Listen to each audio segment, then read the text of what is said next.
Hi guys. So it's already 10:04, so we can start already if you want to.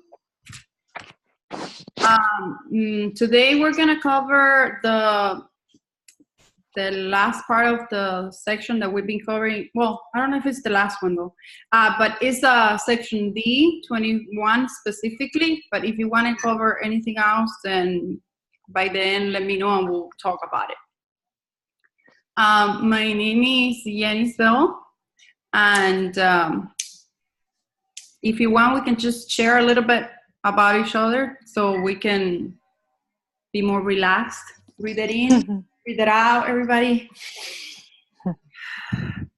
I'm a parent of a child with autism, and that's how I came to know about ABA.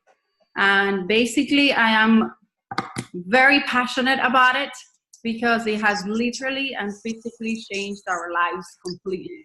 Like, he was in therapy, other types of therapy, for 1 year, and he wouldn't talk, he wouldn't do anything, he wouldn't be able to sit for like 3 seconds or so. And we started ABA, and within like a couple of weeks, he started being able to communicate with sign language. And to us, that was like literally a miracle.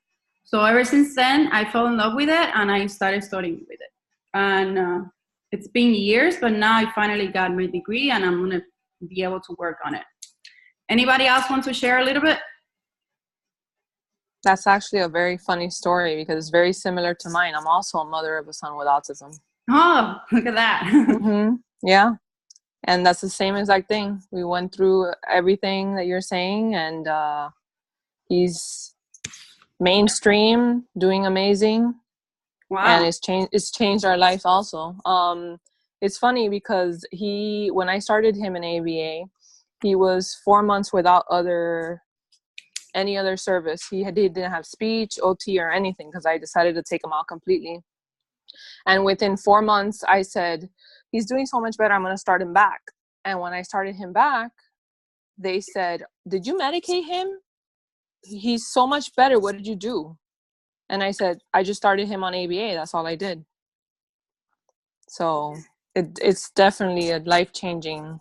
To me, I saw it, I'm like, wow, what miracle did you do? Like a magic trick or something, because it was from doing nothing to doing it. I was literally in shock. Yeah. So we're learning the little magic tricks here. Yeah. So I wanted to share that because we sort of need to remember why we're going through all this gigantic mumbo jumbo that we're going through. And hopefully we'll cheer each other up to remember the lives that we're changing. I know it seems a little corny or, but it's not. Smile. So, okay, guys. The next thing, oh my goodness. So let me see. I'm planning to share a PowerPoint, but it's not changing slides. Does anybody knows how to change slides when you're sharing a PowerPoint? Maybe try those arrows at the bottom corner. That's what I'm doing. Let me see. Because without the PowerPoint, it would be a little complicated.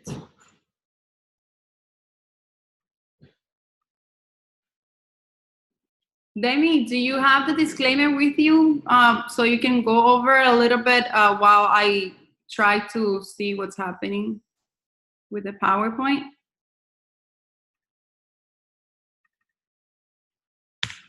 Oh, I'm sorry. I was muted. Yeah, I'll go over right now. By the way, I'm Demi Perez. I'm an RBT student analyst, studying to become a BCBA. Who else is in the meeting? I'm here, Jennifer. And Betsy. Hi. Hello. All right, hold on.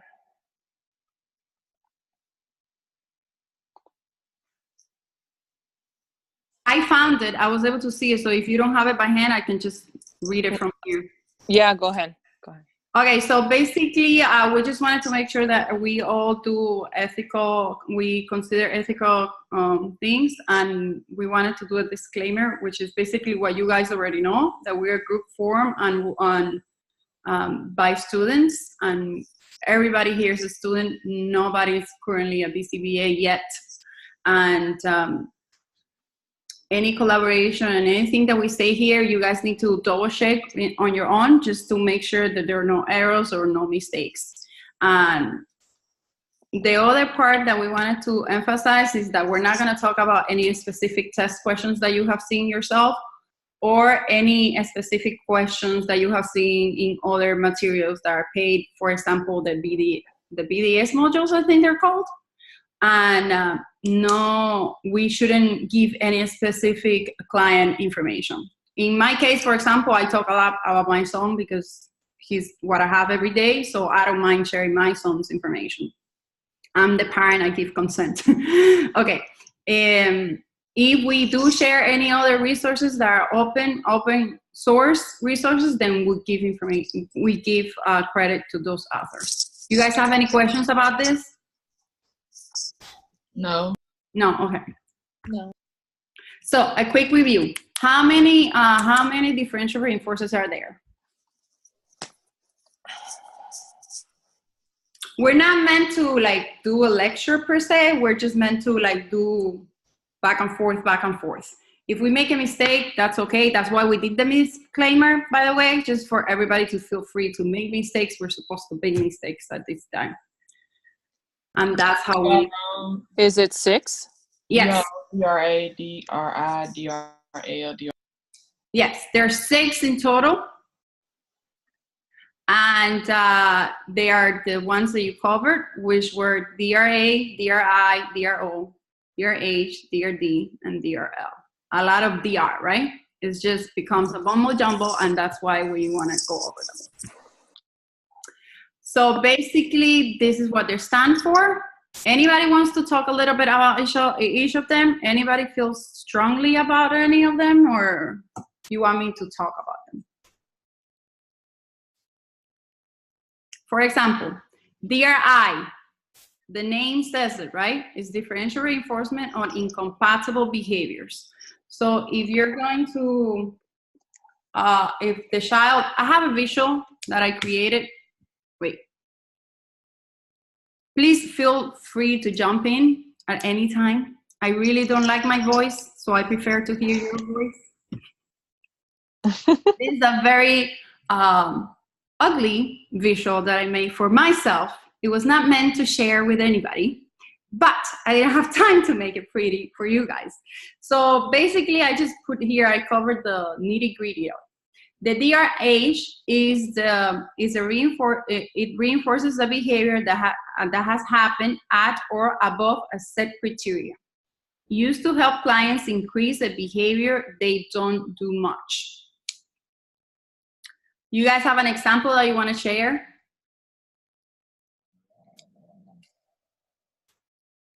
Maybe a student who doesn't ask enough questions while doing class. We want to increase that, so we would give a reinforcement if they increase it so many times during the class. Yes, correct. Right? So if you put a set criteria, right? You put a set criteria of you want him to raise his hand, I don't know, well, what would you say, 2 times per subject? So if he reaches 2 or above, then you would reinforce. Is that correct, or am I mistaken? Right, that's what I think it is. Yes. Mm-hmm. Okay. Yeah. Well, I basically copied here from the book. So that's basically the same thing that I have for my example. It's the same thing, but a different behavior. Mine is shaking hands because I'm working on socialization with my son. So he needs to shake 5 people's hand when we are in public situations or more. And then he gets the reinforcement, which is a book. We buy him a book. Okay, the other one is DRI. Anybody wants to go over it? Yeah, DRI is reinforcing incompatible behavior. An example I have for that is maybe a student while they're walking in line, instead of poking other children while walking in line, they can keep their hands in their pocket. That's incompatible with poking other children. You can't do both at the same time, so you have to do one. Yes, exactly. I put here my own extra little thing, but which is behavior. It is physical impossible to do at the same time. So you cannot do one and the other one at the same time. Yeah. I like the example of walking and running and walking. You cannot do at the same time. The other one is DRD. Anybody wants to go over that one? That's the one I have trouble with. Yeah, I'm going to talk more about it later in a couple of questions. But that one is, what it says is that it's meant to decrease behavior the individual displays too frequently, but not to eliminate it entirely. And that's described in rate over frequency. But I have trouble with that one, and you know, the difference between DRD and DRL. Exactly. Yeah, we were talking in another meeting. Right? We were talking in another meeting about that, the difference between DRD and DRL. And they were saying that the only difference is the criteria. Is that DRD, you have to eliminate it completely to 0. And DRL is only to a certain amount. It has a goal. Oh, that's a good point, because here I have that you do not eliminate it completely. Let me look it up.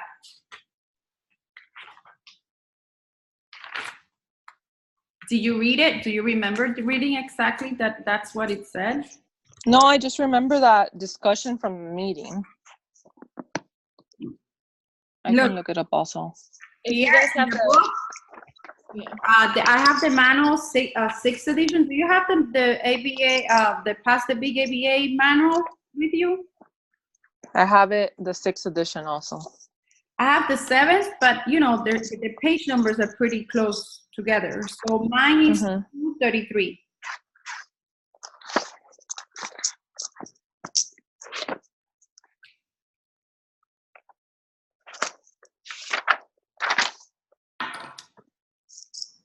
Okay. And that one, it says in number 5. Well, the DRD are they have it by number 5. If that makes it easier to find it. Did you find it? I haven't. You haven't? Yeah, I haven't. Okay. So you see there in bold, like in capital, all capital letters, what it says not to eliminate entirely. So that's where I get confused, because that one, it says decrease behavior, not to eliminate entirely.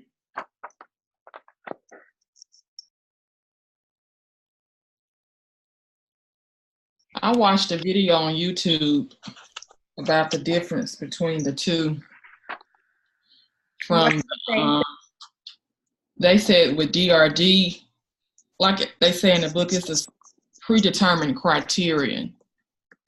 But with DRL, it's not predetermined. As long as they get it in the low range, that's fine. But with DRD, you set the criterion that you want them to. Yeah, because they're saying that it is described in rate over frequency. So the example that they give here, I like it that they give the same sample. That Donna eats too fast. DRD would mean she could earn reinforcement after taking only 10 bites of food in 5 minutes. So they're working with rate and frequency. So they're working with time and rate. So for example, let me see the example that I have here. So for example, my son at school, he gets a strawberry if he only copies another child's inappropriate behavior if he only covers the other child one time in one day, per day. So what I understand in the DRL is the DRL, if you see it in the past the BCBA example manual, is the example doesn't have the rate. Or at least that's what I understand. If anybody understands it differently, let me know, please. I think the way that I kind of try to remember these is, for example, on the food example one, with the DRD, you know, the way they earn reinforcement is if they eat 10 bites of food in 5 minutes, right? So they can earn reinforcement as long as they meet that criterion. Mm-hmm. But if you're concerned with like a student eating way too fast, right? They can say they're eating too fast and they can choke, and you want to decrease the number of bites he takes, you would implement a DRL because that one has an IRT. So then you can say like, you need to pause 10 seconds between each bite in order to receive reinforcement. So that's how I kind of remember that the DRL requires or has a IRT, like a latency one. And if you have a behavior where you're concerned that, you know, they're eating too fast, so then you would implement and say, okay, now you take 5 bites and wait 10 seconds. Now you can take 5 more bites, wait 10 seconds. That's kind of like how I remember, but I could be wrong from the examples on the Well, I'm reading it right now, and you're right. It says that. Well, it says by increasing RT, you're lowering the rate of responding.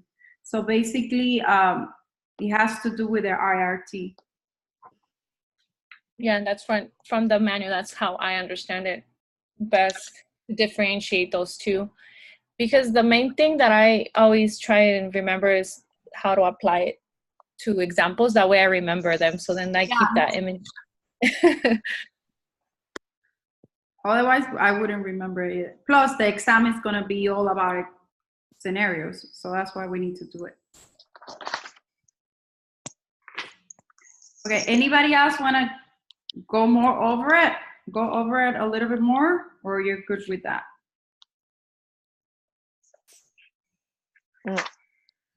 If anybody else has more examples that they want to share, then go for it.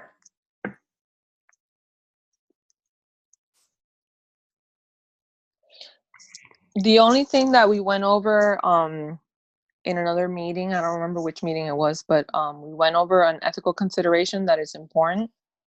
That it says that DRH, DRL, and DRD should not be used with any kind of harmful behavior. Like an example is SIB. Yes. And the reason for that is because it takes a long time to implement. Yes. So yeah, that's important. That's important to know. Mm-hmm. Okay. That's it. So thank you. I guess the other one would be, where were we?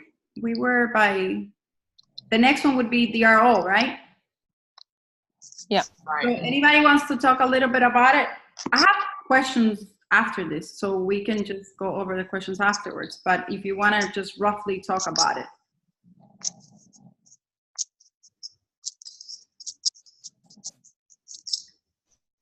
So it's the reinforcement is increasing on the absence or omission of the challenging behavior. So basically when the behavior, from what I understand, when the behavior doesn't happen is when you give him the reinforcer. I personally like to think about it, instead of thinking about a differential reinforcement of other behaviors, I like to think about a differential reinforcement of omission, meaning if it's not there, then I give the reinforcer. I like that example. Yeah, because other seems like, you know, it could be anything, but omission seems better. Plus, omission is part of the AKAs of DRO. Like, it's more than just omission, but it's part of it.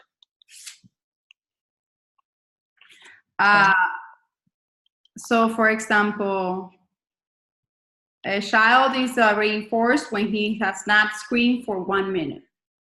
So you can reinforce anything else he does, that is obviously correct. For example, I don't know, stop talking to his mom, tapping on his mom's shoulder, except when he screams. Everybody agrees or disagrees? I agree. Does there have to be a time limit, or it's just as soon as they stop screaming, you reinforce? I haven't seen a time limit, but that's a good because you said 1 minute, but that's just an example, right? Yes, that's an example. But okay. That's a good question. Maybe I need to erase the time limit there. Yeah, because when I work with clients, and that's something that I use a lot, because I need to start with DRO. I noticed that every time, immediately after they stop having that one behavior that I'm targeting, I reinforce immediately, even if it's like eye contact, minimal things. Just as soon as they look in my eyes, I reinforce. Here it says, do you want me to read it from the manual? You can find it in 230. The manual has interval and momentary. Go ahead, though. Go ahead. What was it? I said the manual has interval and momentary DROs. Yes. If you want, we can go over in the next slide, because in the next slide, I have a little bit about it. Okay. Or if you can talk about it now if you want. No, we can wait. Okay. Let's go over the next two. So we don't forget what Damie was saying about if we need a time limit, right? Here in the manual, under page 230, you want me to read it or you want to find it first? What is it that you're looking at in 230?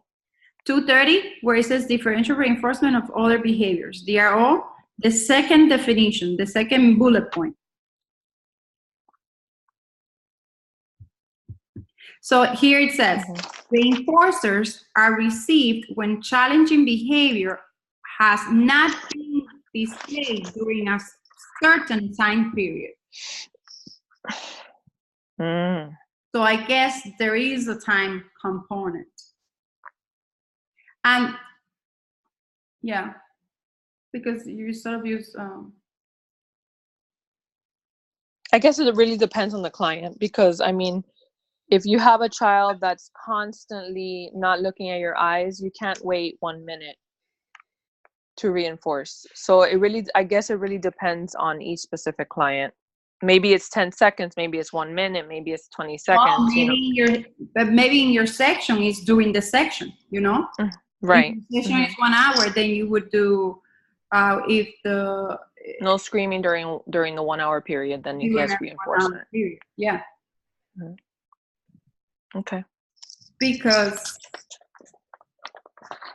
otherwise, I always think about teachers. Like if we're going to give a plan for a teacher, if we specify during math subject area, then they don't have to stress about collecting data for the rest of the school day.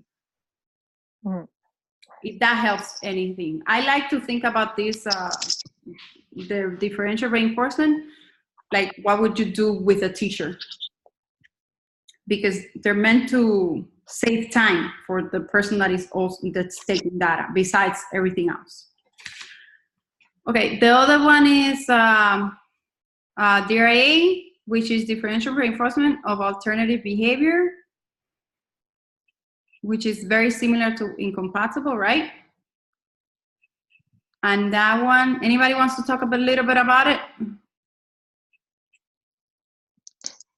Isn't this one the one that it's the alternative behavior that you're using to replace the behavior? Yeah. Okay. So it's similar to incompatible, but you can still engage in the other behavior. So if the target behavior is screaming and the replacement behavior is asking for help, they can still scream and ask for help at the same time. I think so. Because yeah, what I'm trying to say is that's the difference between DRI and DRA. Yes, yes. Yes. Because what I remember reading is that what they want is to entice you into entice the client into do the new behavior more than the old behavior, Right. the old behavior. So basically you're saturating him. You give him so much reinforcement for doing the new alternative behavior, then there's no need to do the old challenging behavior.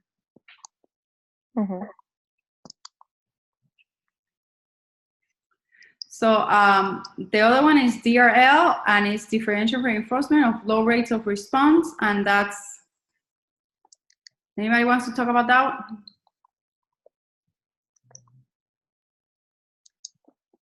So it's when you reinforce, it's when the reinforce is provided only when behavior occurs following a specific period of time during which it did not occur or since the last time it occurred. So we had already talked a little bit about that one, right? Yeah. All right, let's move on to the next one then.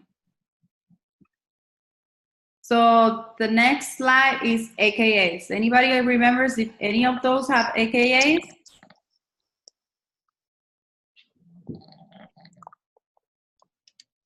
DRA is ALTR. You said DRO was omission.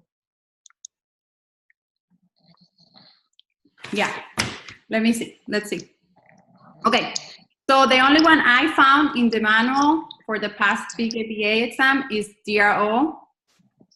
And one of them is differential reinforcement of zero responding. And the other one is omission training, which is good to remember. So I think DRA also has the AK Alt R according to them on DRA. In the manual, DRA, I guess Alt dash or R. oh, I don't have it in mind. What version do you have? I have the 8. Me too. Yeah, that's why. So how do you spell it? Is it A?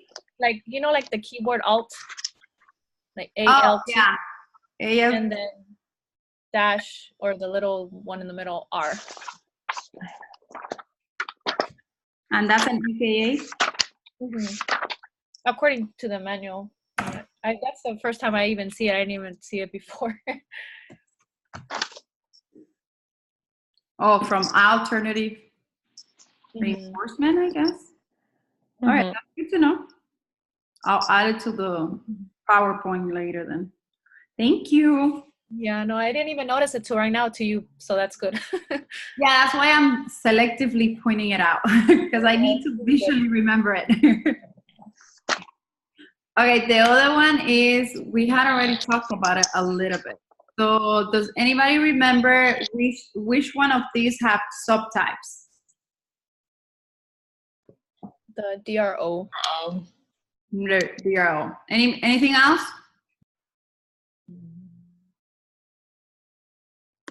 Let's go for it.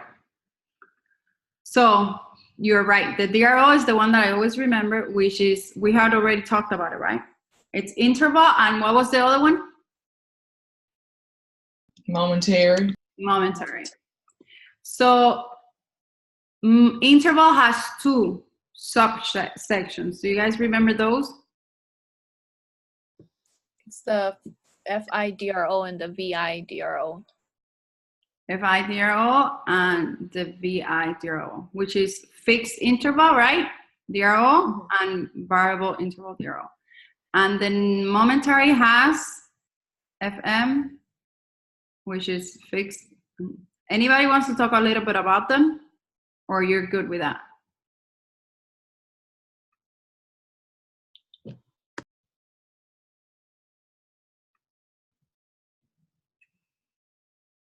I guess we're good. Okay, so the next one would be the subtypes of DRH. You guys remember? It's full section, and the other one is interval, DRH. I don't remember what they stand for, so you want to talk about it, or do you want to move on?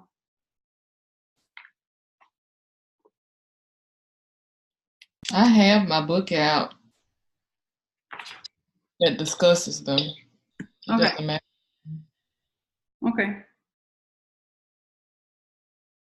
It's up to you guys if you want to talk about it or not.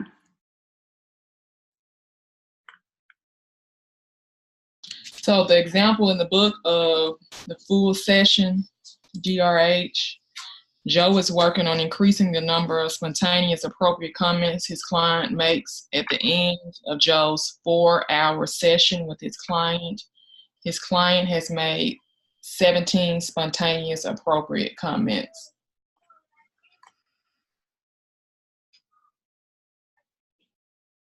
So reinforcement is delivered at the end of a session if during the entire session the target behavior occurred at a rate equal to or above the predetermined criterion.